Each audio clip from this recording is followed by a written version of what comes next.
Booyah, and it's time for the Game Sports Show, and it is the Strike Zone podcast presented by the Game Sports Show, powered by the Game Entertainment and Media.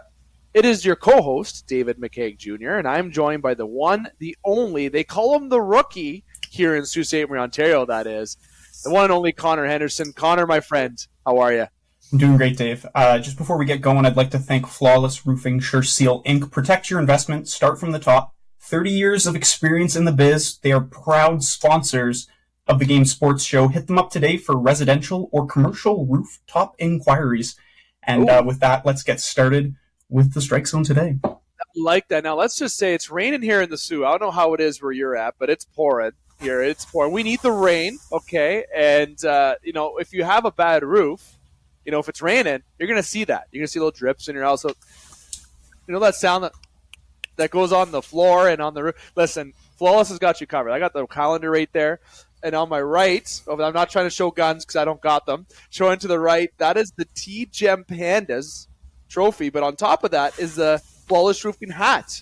It's so good that I put it on top of the trophy. I think everyone on the baseball team is going to be pretty upset now that they know that where I have the trophy to sit in the office.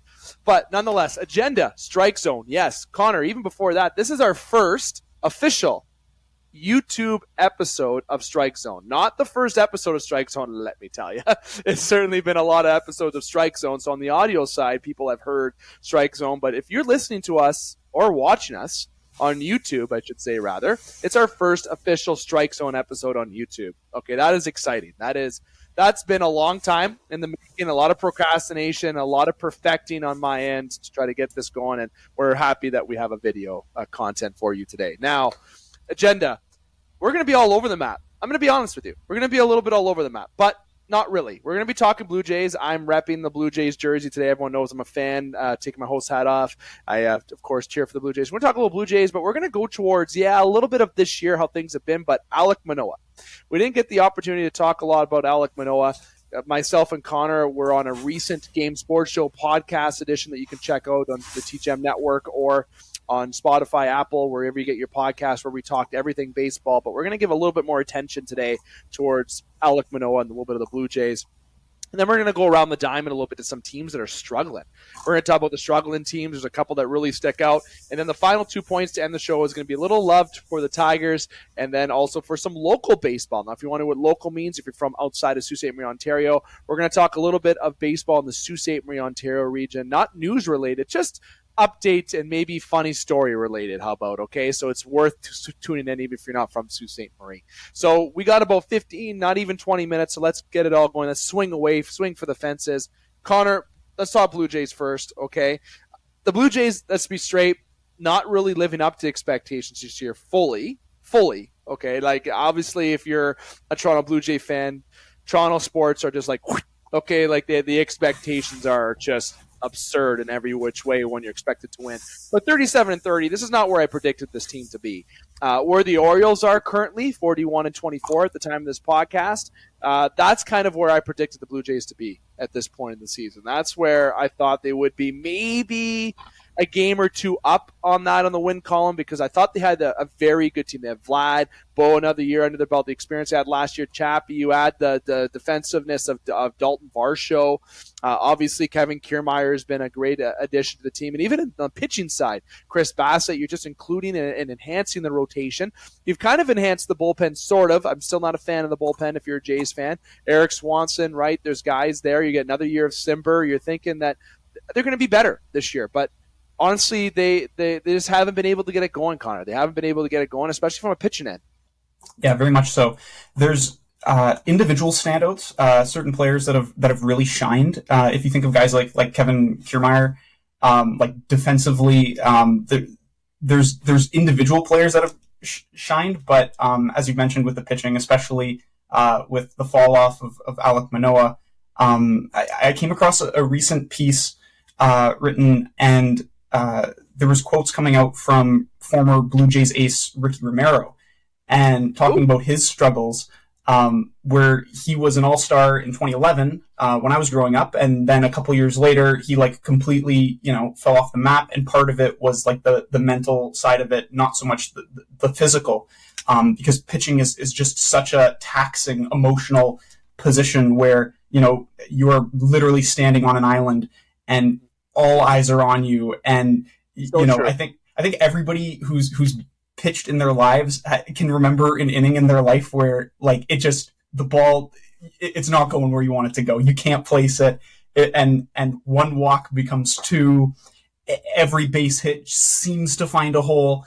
And yeah, like when you have a talented guy like Alek Manoah, it's a lot of times these uber talented guys, they've dominated their entire careers, and then you get to a point where you hit just like a huge struggle, both mentally and then potentially, a physical aspect to that as well. And it's really, really hard to battle through that, especially in the prime of your career. Now, you know what? That's a good point about Ricky Romero. And I don't want to start drawing Ricky Romero comparisons, because if that actually happens, oh my goodness, that would be a disaster in Toronto land, right? That's where you don't want it to go. But ultimately, that's a great example. And he's had the struggles. And Bo Bichette has obviously, from an offensive standpoint, been unbelievable this year, right? He's rightfully so. Vladdy is starting to catch on a little bit. He's had a slow start, but he's starting to pick it up a little bit. Chapman's been a pleasant surprise this year, but he's always had that in him. I think last year was the year where you can count it maybe being a little bit disappointing for Chappie based on what he can do. So defensively, this team's a stud, right? Juggernaut. You got Chappie, who's a platinum winner. You got Vladdy, who's won a gold. You got Varsho, who can play all over the diamond, who's unreal. Kiermaier, his name speaks for himself, right? And Springer in the outfit. Defensively, this team should make this many errors in a game, truthfully speaking. All right, but we all know that doesn't happen. Chappie has about 4 errors this year already, which is more than I think he had all of last year. I think, if I know correctly, maybe I'm wrong on that stat, so don't quote me. But defensively, this team has certainly improved. On the pitching end, like I said, you think about it, but Manoah is what you brought up, and that's what really stands out to me. Is he starts this year as the ace, right? They announced him as the first day, opening day starter. He's their ace. And even the Blue Jays Instagram, if you look at the Blue Jays Instagram on the first day, when they had the first game, it said starting our ace, right? And I know it had ace in the picture, like the mascot, okay, but it had Manoah in there. They were hinting how Manoah is their ace. It's their go-to guy.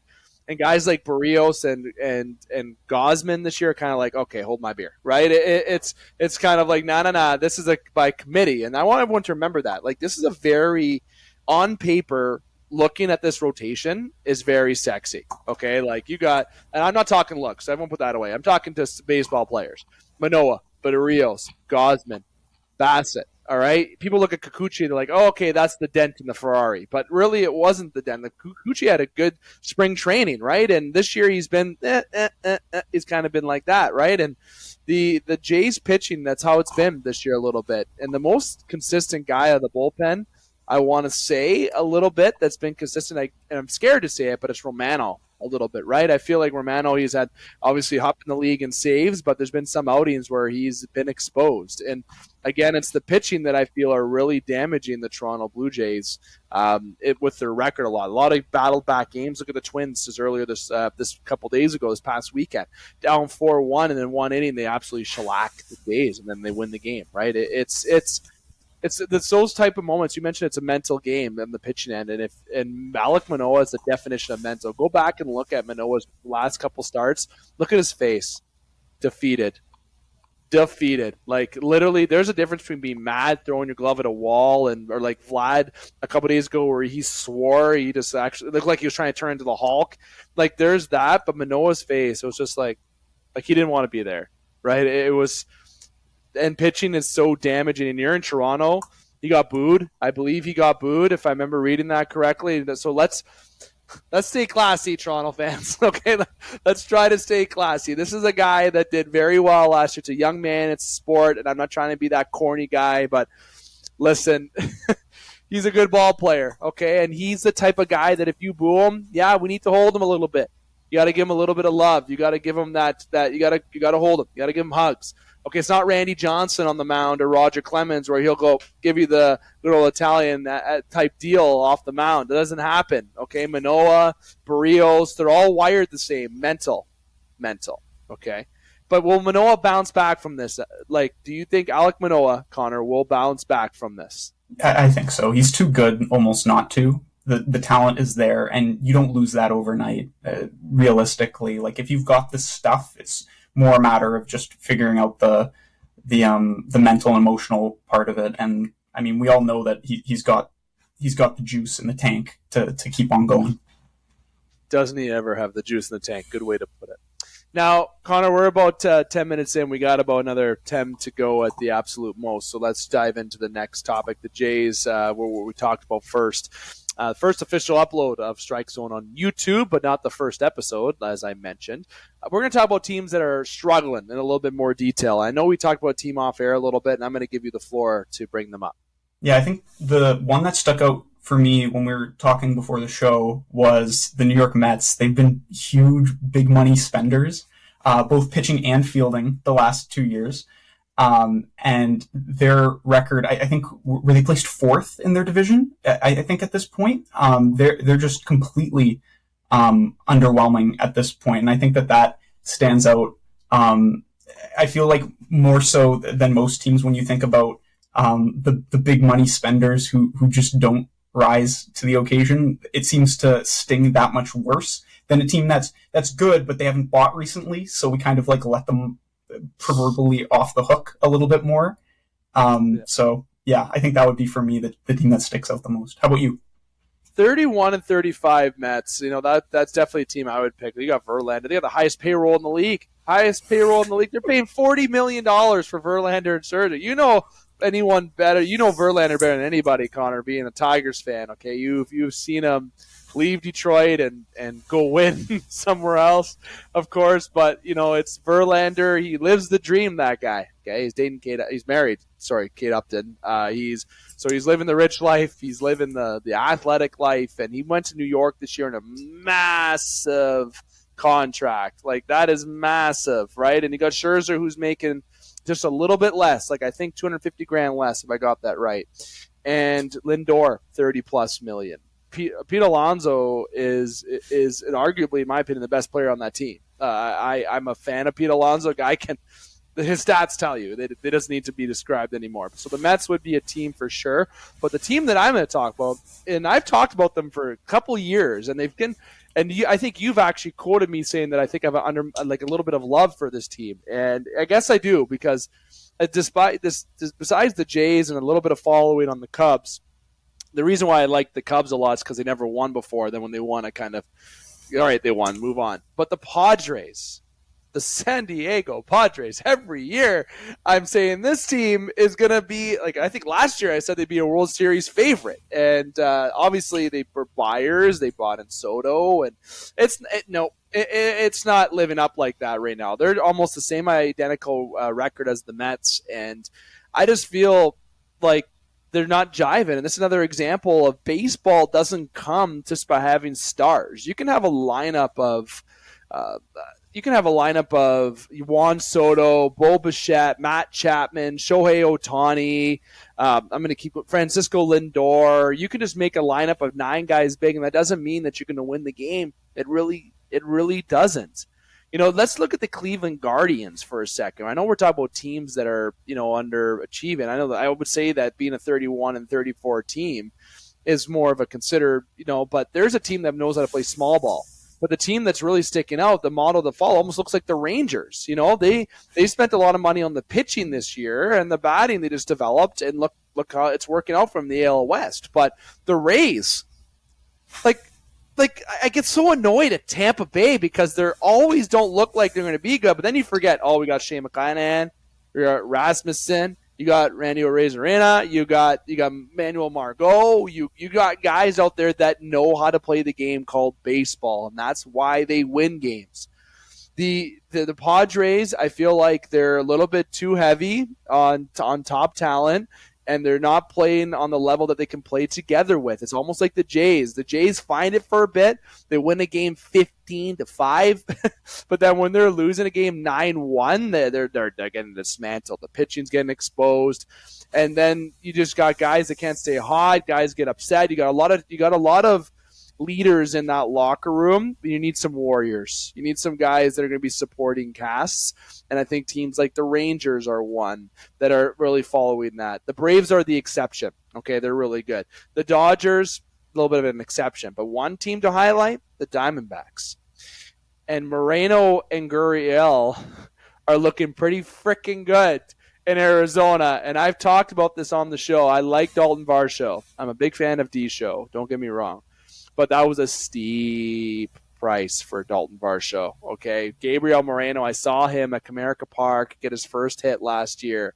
And that's the guy you should have kept. Jansen should have been the guy who was sent out, not Moreno. But that's not what we're talking about. We're not talking about Toronto. We're talking about teams that are underachieving. I'm going to circle back to the Padres. The Padres are underachieving. It's a team that should be doing better. There's still a lot of game left. There's like 90 games to go. So things can change. But it doesn't look like it's hard to turn around, right? You get in baseball and you lose to games in your division. Connor, you know this better than anybody. You lose games in your division like the Jays have had and sort of like the Padres have. And if you look at the Padres record at home, under 500, away they are 500. This is a team that hasn't done that well in their division either, right? So if you have those games, you're going to get behind early, and it's hard to battle back from. It really is. And just to jump off that point you made about stars not being like the answer in baseball necessarily, it's definitely not basketball for those who are acquainted with that sport, where you can get away with having like 2 good players on your whole team and still be competitive. In baseball, we've seen that model fail time and time again, most notably with the Los Angeles Angels, with Mike Trout and Shohei Ohtani, who are, I think the 2 best players in baseball year in and year out over the last 3 years. And they struggle just to get into the playoffs, like with the 2 best players in the league. So when we think about teams like the Padres versus teams like the Mets, it's interesting because both have stars. Padres have younger stars, most of which in their prime, where the Mets, their stars, it's funny thinking of Scherzer and Verlander because they're like senior citizens. They get discounts at like the grocery store at this point. And when I was cheering for them as a Tigers fan, I think I was still in elementary school when I got to see both of them pitch against the Jays. That's right, Scherzer's a Tiger. I got his autograph at a Jays game when I was in like 7th grade, and he was pitching for the Tigers. So the fact that like both of those guys are like the front men on the Mets, or were supposed to be, heading into this year, it just goes to show that there's a lot of ways to skin the cat, but in this case the cat keeps on dying. So it's tough to battle back from. It is. It's really hard. And the Padres and Mets, I think, are 2 teams that gotta get better quick, or they're not going to go anywhere. They're going to be drowning. And Mets fans are not happy at all. That team is booed off the field all the time. And you don't hear too much of Nacho this year, obviously, because Diaz is hurt. I don't know if that's a factor, but you got a Mets organization that the last time that they were almost in last in their division, well, that's actually happened a whole lot since the 60s, but this ain't going to be the Miracle Mets. Watch, now that I say it, it's going to be the Miracle Mets. But, okay, it's hard to battle back from in modern-day baseball, okay? And let me say before we go to the last 2 topics, Connor, the 1927 Yankees are seriously, truly the best team of all time. I've looked into that team a little bit more. They are the best baseball team of all time. There's no other team that is that good. Like, I don't know why I thought of it. Is the 2022 TGM Pandas in that conversation, or what? Oh, they might be after every 100 years. There's just this murderer's row battle. There's this hard battle led by the TGM Pandas or somebody named Ashley Hoff. Yeah, I said his name on the podcast. Nobody outside the studios would be like, "Who is that guy?" But he's worth coming to watch the ball game for. Let's just say that. So, Connor, the last 2 points we're going to get into, and we only have a couple minutes here, so I didn't give you too much time on this. But I want to give you a little bit of love to give an update on the Tigers for our Michigan listeners. A lot of the Gain Sports Show podcast, Gain Sports Show listeners, that a lot of them tuned into the previous 1400 editions when they hear baseball. Like, gotten feedback, they want to hear a little bit about the Tigers, so I'm going to give you the floor on that a little bit, and then we'll have a quick minute about local baseball, then we'll wrap it up. Sounds good, Dave. I think the biggest story right now for the Tigers is they were so close to getting back into contention and have just absolutely started rock sliding down Mount Everest and are on a 9-game losing skid. I can't even call it a skid. It's like a losing car crash. So they're just praying to God that they can turn it around, because it was looking so good just I think last time we spoke, like things were looking green. They were within striking distance of the perpetually weak but still fun to watch AL Central. And right now they're really falling down onto their knees and stomach and are trying desperately to get back up.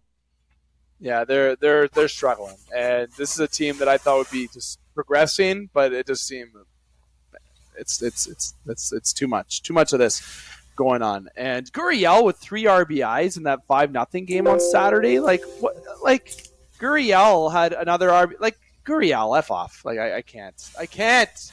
Living as a trumpet, love it. Okay, local baseball, Connor. We want to talk local quickly.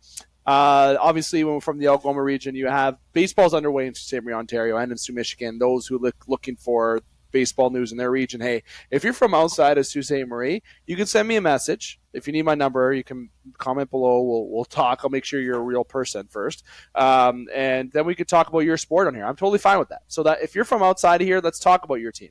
But we're talking Sault Michigan, Sault Ontario, and in Sault Michigan, I got really be honest with you, not much to update except go check out EUP News. That is where they got a lot of their updates in terms of baseball schools coming towards an end. So we're going to talk Sault Ontario, and obviously local baseball's in full swing here. Obviously got the Black Sox are going, a team that you obviously close to your heart, Connor, obviously.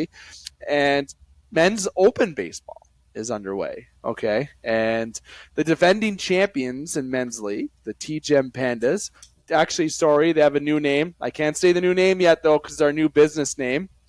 And I'm waiting for listeners to hear it. But if you want to know what, Connor, we'll talk off air. It's kind of had an early release because of baseball. So, if you want to look at our baseball team name, that's all you have to do if you want to learn about the new name of TGEM coming up. Spoiler alert. The 0-2 start for the Pandas, and a little struggle. Yours has started 0-5 out of the gate in the batter's box, which is a very yeah. And then pitching, I only pitched 2/3 of an inning and let 2 runs before I got pulled. I hope it's a contract year, Dave. It might be a contract year. My over 300 average is not looking the same. And actually, looking at our stats, we only have one person who has 2 hits and 5 people that have 1. And everyone else has 0. So our team right now is going through a little bit of a crisis, and we're trying to battle our way back, but it's still early in the year. The league is competitive. A lot of Sioux College Cougars players are in our league. You check out Sioux College Cougars. They have a great baseball team developing there, and it's men's league baseball, though, full swing. Check it out. Tuesday, Thursday, Sundays, Connors, when we play. We play Tuesday, Thursday this week. I wonder if that means I'll be getting on the mound again this week to make sure the arms are good. But we're missing you in the dugout. I'm sad to not be there anymore, Dave, but I'm glad you're holding down the fort. I just wanted to say before we wrap things up here, it's been really good to get back on with you. My laptop is going to die, so I just very unprofessional here of me, but I just wanted to say if I absolutely eject from this conversation before we wrap up, that's why. I'm so sorry. You're allowed. That's good. It's perfect timing because we are getting to the end, and that's a good way to put it. No one's ever logged off by accident, got to wait it off, so we're not going to have that happen. Connor, okay. It's Strike Zone. It's been sponsored by Flawless Roofing. Great ad read at the beginning. I love it. Flawless Roofing, protect your investment. Start from the top. We talked all things you need to know baseball. We got a lot of upcoming shows. Our next special edition upload of the Game Sports Show will be with Gilbert Brulé. We will have, you can check out TGEM for recent Bitter Rivals podcast uploads. We will have a Game Sports Show podcast coming up within the next 7 to 10 days. So just keep an eye out where you hear or listen to all your podcasts, audio or video. Connor, thank you for taking the time, man. It was great to have our first Strike Zone on YouTube, but great to always have an edition with you, my friend. It's good to be back, Dave. Definitely. We'll be back. We're going to be looking to do a Strike Zone on an every 10 to 14 day basis. We'll probably have about 7 to 10 episodes a year, a summer, give or take some schedule conflict around there. So make sure you keep it locked here on the Game Sports Show podcast. I'm going to remind you to keep your stick on the ice, swing your bats, catch your touchdowns, drain your threes, and shoot your shots. Booyah.